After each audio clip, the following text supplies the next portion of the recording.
আসসালামু আলাইকুম। আশা করি সবাই ভালো আছেন, সুস্থ আছেন। আবারও চলে আসলাম কবিতা পাঠে।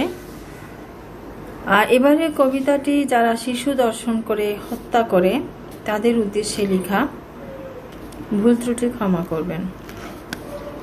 হে নরপশু, ধিক্কার জনম, ঘৃণ্য তোমার মানব সত্তা। কি করে করো শিশু বলাৎকার, দর্শন শেষে হত্যা? ওরা বর্বর, হিংস্র, অমানুষ, নেই ওদের দয়া মায়া। ফাঁসি দিয়ে নিশ্চিহ্ন করা হোক নরপশুদের ছায়া। নরপশুদের জন্য শিশুর নেই স্বাভাবিক জীবন। গৃহে বন্দী অসহায় খেলাধুলাহীন শিশুদের প্রাণ।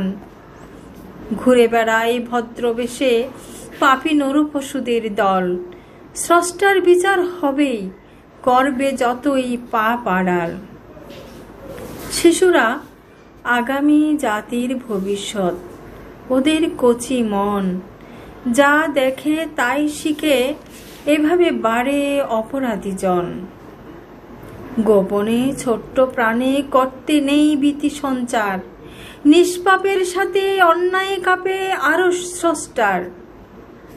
নরপশুদের প্রতি সবাই রাখুন দৃষ্টি হুঁশিয়ার। ওরা সমাজেই বাস করে, ক্ষতি করে আপনার। ভয়ে বলে না শিশু, ভয় কাকে পায় লক্ষ্য করুন। নরপশুদের বিশ্বাস নয়, ওরা করে আদরের ছল। সন্তানদের নিরাপদে রাখুন, লক্ষ্য রাখুন। কাঁদে কেন অবুঝ শিশু, সে বিষয়ে নজর দিন। ছোট্টবেলায় যে শিশুটি বেড়ে উঠে কষ্টে ভয়ে, সে কিছুতেই মনোযোগ দিতে পারবে না আর।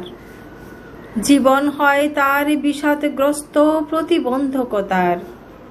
সারা জীবন বয়ে বেড়ায় সে ক্ষত বিক্ষত মন তার।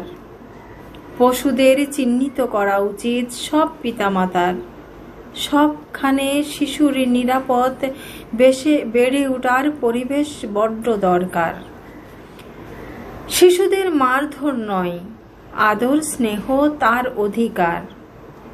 ওদের নিরাপত্তায় সজাগ দৃষ্টি প্রয়োজন সবার।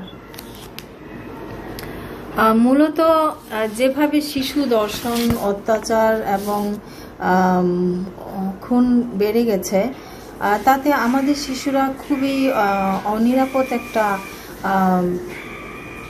জগতে বসবাস করছে। আমাদের উচিত শিশুদের একটা নিরাপদ জগৎ তৈরি করা দেওয়া। আমরা কোন সমাজে বাস করছি যেখানে একটু মানবিকতা নেই, যেখানে নিরপরাধ শিশুদেরকে হত্যা করা হয় বিনা কারণে।